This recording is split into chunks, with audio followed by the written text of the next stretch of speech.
Hi, it's Thursday, October the 19th, and I continue to read and wonder my way through Paul's letter to the Ephesians. And today we're in Ephesians chapter 5, verses 6 to 14. Yesterday we started the chapter with verses 1 to 5, and Paul said that the Ephesians, all of us really, should imitate God, like beloved children, that we should live in love. And they were wonderful words and great words. I liked them a great deal. And then he went on to say that fornicators and idolaters cannot be inheritors of Christ's kingdom. And he said it with a certain amount of force and dedication. And I wondered a little bit about that. Well, Paul's going to continue, and let's see what you think. So it's Ephesians 5, verses 6 to 14. Let no one deceive you with empty words, for because of these things the wrath of God comes on those who are disobedient. Therefore, do not be associated with them. For once you were darkness, but now in the Lord you are light. Live as children of light, for the fruit of the light is found in all that is good and right and true. Try to find out what is pleasing to the Lord. Take no part in the unfruitful works of darkness, but instead expose them. For it is shameful even to mention what such people do secretly. But everything exposed by the light becomes visible. For everything that becomes visible is light. Therefore it says, sleep or awake, rise from the dead, and Christ will shine on you. So there we go. Now, rather than coming back to the first part of yesterday's reading, imitate God like beloved children, Paul continues basically on the second part of what I read yesterday. Fornicators and idolaters cannot be inheritors of Christ's kingdom. Paul seems to be speaking with a certain amount of authority and anger. I mean, I don't know how to read these words softly. I don't know that I can say, let no one deceive you with empty words. For because of these things, the wrath of God comes on those who are disobedient. No, you don't say wrath in a soft way. This is, let no one deceive you with empty words. For because of these things, the wrath of God comes on those who are disobedient. And I hear people talk like that today. Now, they're usually talking about things political. Don't believe that politician. They lie, and because they lie, we are all suffering. Whether it's God's wrath that we're experiencing, or the wrath of the planet, or some kind of karma, it doesn't matter. We're getting what we deserve. We're getting the wrath because we listen to the empty words. And by the way, I won't sort of go binary. I'll say there are many sides, many facets, and each position looks at the others and accuses the others of empty words. And it says, don't listen to them. I said, that's the problem. You're not trying hard enough. Listen, here's a YouTube video you should see, and that will straighten it all thing out for you. Once you see this video, you'll know the truth. And whether you think QAnon are crazy and say that, or whether you're QAnon and think everybody else is crazy, the thing is, all those folk are speaking empty words, and they're a problem. Well, that's the kind of thing that Paul's saying. Paul's not on a step with the way we talk these days. And I think Paul is frustrated. He wants real change, and I don't know if he thinks that we're going to do it. And again, this is where I feel Paul is putting himself in all of this. I think Paul struggles and therefore assumes that we struggle. I think Paul has to be harsh with himself sometimes in terms of managing whatever his issues are.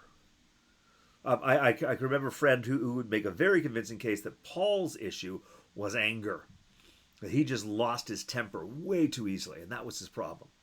So never mind anything else we talked about, it's anger. That's why companions would leave him, and he didn't have the same people on these voyages, and then there was a rift here, and he wouldn't talk to that person. That's why Peter didn't have anything to do with him. All that stuff. I'm not saying, by the way, that Paul and Peter were enemies, but there is the suggestion that they didn't get along. But so, Peter was in Jerusalem. Paul's out doing his thing. So I think they probably got along just fine. But anyway, there's this sense that there's a problem with them, and so basically, yeah, that's his problem. Is that Paul loses his temper too easily. He loses his temper when he gets angry. He loses his temper when he gets sad, and so he struggles with that. Now, I don't know if you've ever struggled with your temper or something, some kind of compulsion, something that you know in your head you can do better, and you're fine, fine, fine until you lose it. Handling my temper just fine, and then some idiot backs into my car, and I lose it because they've been looking, and then they have their phone out. I hear that kind of thing in Paul. Now, I think it might be other issues for Paul, but the thing is that he is really leaning into the people because he needs to lean into himself and say, do not be associated with them. Again, if you're trying to get sober, you're trying to get off drugs, off alcohol, whatever that is, you can't be associated with those people. That's one of the things. You got to get away from them, cut yourself off. And don't be deceived by their empty words. Oh, come on. You do it once in a while. It's not like you're losing control. You're perfectly in control. Go ahead, have a drink, take this pill, whatever. Just the one. Come on. We'll just go to the casino for an hour. You can't lose. It's just an hour. Don't worry about it, right? Those are the empty words. Right now, I don't know that those words lead to the wrath of God when we get fooled by them, when we follow them. Yeah, they can lead to our ruin, our devastation, but that's us. And God isn't out to get us because we gave in to those words. Now, Paul keeps talking about fornication, so he's talking about also sexual impropriety. But I think in God's eyes, right? If what we're talking about is a compulsion, and I'm not talking about victims here. I'm talking about a compulsion that you can't control. I don't know that. Well, you can control, but you don't control. You struggle to control whatever it is. I don't think if that compulsion leads to your downfall, damages your life, ruins relationships for you, I don't think that God then further punishes you because of that. Right? If you're a chronic philanderer, I'm not sure that means that God is angry at you. I think that your life is going to fall apart because you don't know how to have trusting relationships. You don't know how to develop real intimacy. All sorts of things that are just their punishment right there. I don't think God sits back going, well, so-and-so can't seem to keep their pants on at all, so that's it, they're going to hell. I don't think that's the case. Don't think that's the case for gambling. I don't think that's the case for drinking. I don't think that's the case for any of these things. I just think that these destructive behaviors are punishment in and of themselves. But it feels to me like as Paul is dealing with whatever Paul is dealing with, he's struggling with it. And so he's being really harsh with himself and therefore with us. Once you were in darkness, but now in the Lord you are in light. The way Paul is talking, all of the Ephesians, everybody reading this letter, right, is in darkness or has recently been in darkness, is not really staying in the light the way they should. And so he is essentially threatening them, pleading with them, demanding of them, the way you might do with yourself. But everybody? I mean, for once you were in darkness, now in the Lord you are light, so live as children of the light. For the fruit of light is found in all that is good and right and true. I think that Paul could be softer as he says this. Okay? And because then he goes on, I'm going to skip a line. Take no part in the unfruitful works of darkness, but instead expose them. For it's shameful even to mention what such people do secretly. Again, do we all do things secretly of which we are ashamed? I don't know that that's true. I know that if there's something I'm ashamed of, I probably don't tell you about it. But I don't know that my life is filled with secret shameful acts that I don't show anybody. I mean, there are things that I keep private in my life, perhaps, or issues I have or struggles I have that I don't just go broadcasting. But Paul's making it sound chronic and damaging and all but criminal. And again, I think Paul is projecting. And it's something that you do in the dark. when nobody else is looking. That's the thing, right? So I think Paul is struggling with that. Paul is finding that left on his own, he can do, think, feel, imagine bad things. And he's trying to get out of that. And so he reminds himself to imitate God. So he talks about now living in the light, not in the darkness, because he knows that difference. And he's saying, and stay away from people who talk that way. Do not be associated with them at all. Take no part. That, to me, sounds like someone trying to get sober. That sounds to me like somebody trying to walk away from a past way of living, whatever that may be. But I don't know that that's universally true for everybody, because I don't think that not being a Christian, not following Jesus, I don't think that in and of itself is a sickness. There's nothing wrong with not being a Christian, because there was no Christianity. And then along comes Jesus, and now there's the opportunity to follow. That's great, but I don't need to follow because I'm a wretched, horrible person. It's something better has come along, a way for me to live in the fulfillment of the law, not chasing after the rules and regulations of the law. There's a way for me to live being aware of God's presence, not just simply hoping to see it here or there, or hoping to maybe get a little closer if I do these things right. No, it's recognizing God's presence here and now. I see it's an upgrade. It doesn't mean you have to throw out everything in the past. It doesn't mean that what you were and how you did things before were wrong or evil. But Paul seems to think so. So again, I don't know whether this is Paul's lamenting his past as one who hunted down Christians, or whether this is Paul regretting his past as an alcoholic, as I don't know, chronic onanism. I have no idea. I just think that there's something about which Paul is ashamed, does not want to talk about it, and frankly also does not want you to bring it up. Kind of get that too, don't you?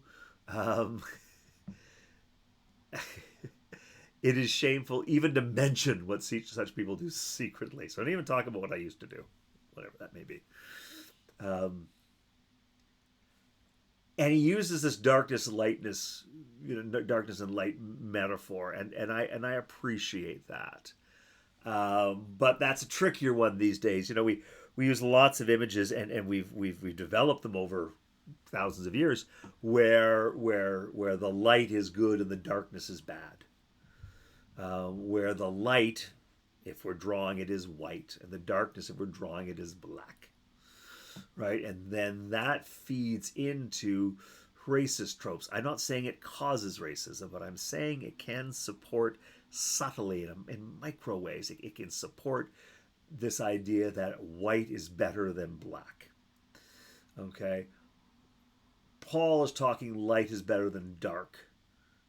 But to modern English ears, that's hard to sort of, differentiate that. And so it's tricky to mine through Paul's words and not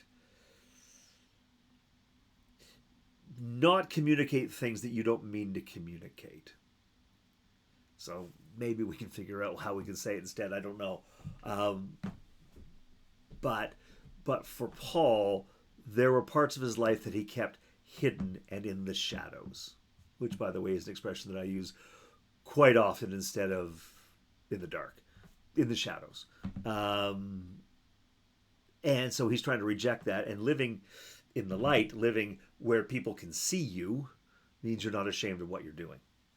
And I have mentioned this before, I'm sure, but maybe you don't remember, or maybe you weren't listening to me then. I don't know.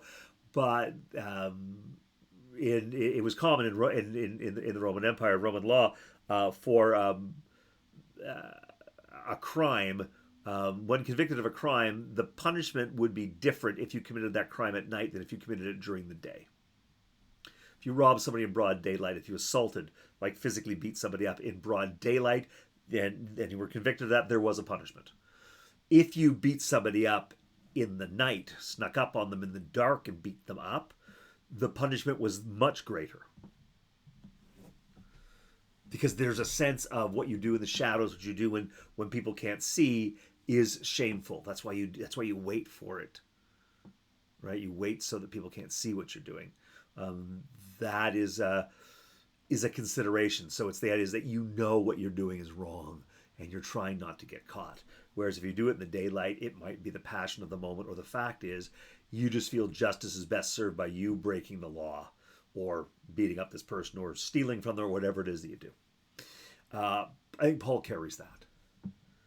Paul carries that. What he's saying is you were living in the shadows, because I think that's Paul's experience of his life.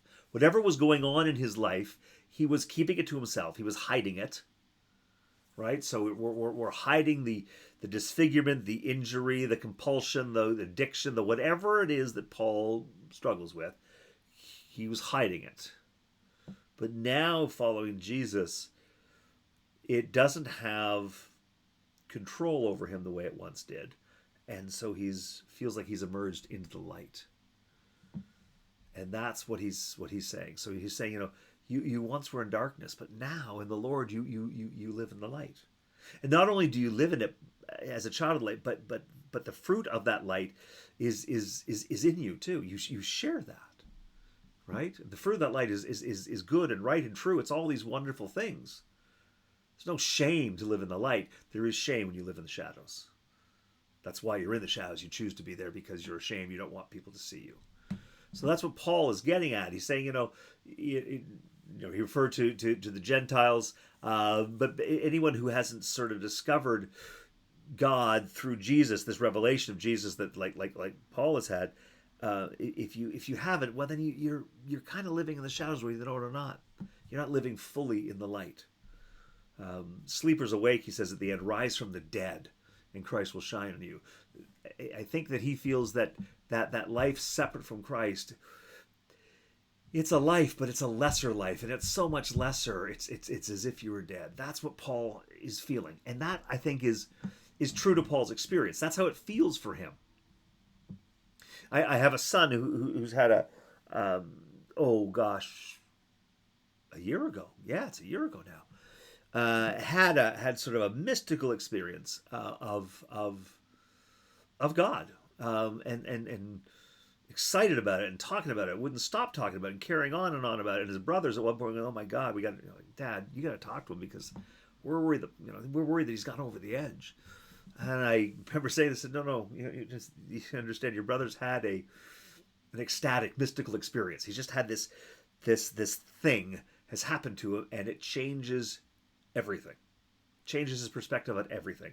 And so I said, so really, trust me, your brother's going to be blabbering on about this for a very long time, maybe forever, because it so fundamentally changes everything for him. He can't imagine that you don't want to know about it. In fact, he wants you to have this thing because he feels like he was only living half a life until this happened. Now that it's happened, he sees the world in a different way, and it's exciting, and it's comforting, and it's all the good things. And he wants, of course, you to have it, and everybody to have it. So he's going to go on and on about it. So love your brother. Be happy for him. Maybe learn from him. You never know.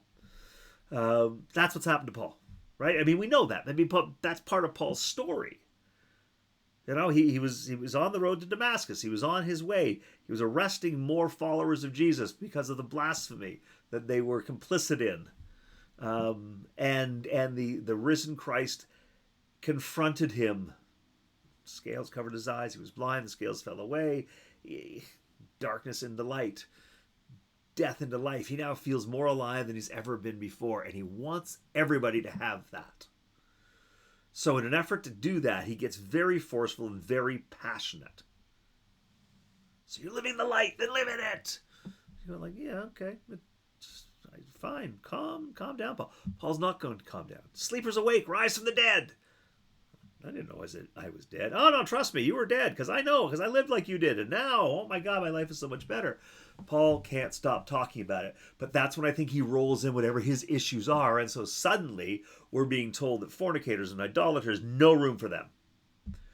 Because Paul has no room for that anymore in his life, and it's, when I say it's a constant battle, I don't mean that he has to sweat it out every day, but he's got to work at it every day. That's sometimes the way faith works. That's how recovery works. It's something you're always aware of, and you work at it.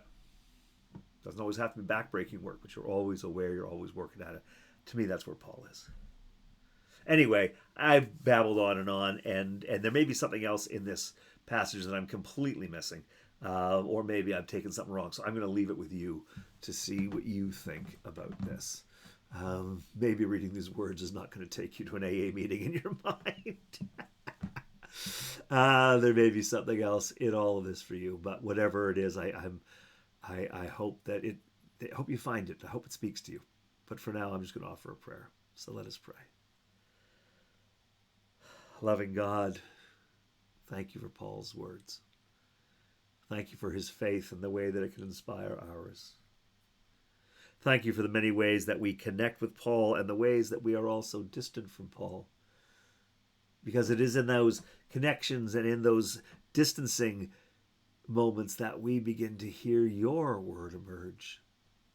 So God, thank you for speaking to us through Paul and Paul's words. God, we ask that those moments when we have heard you today and are wondering, we ask that those moments stay with us, that they guide us, that we grow in faith and grow closer to you. We pray in the name of your Son, Jesus Christ, through the Holy Spirit. Amen. And that's enough for me today, but I look forward to seeing you tomorrow. Oh my gosh, another week will be over tomorrow. Whew, time flies. Anyway, until I see you, God bless you. Please know that God sees you and loves you as you are, exactly as you are. And that God's love not only embraces you, but moves through into the world in amazing ways. God bless you. See you tomorrow.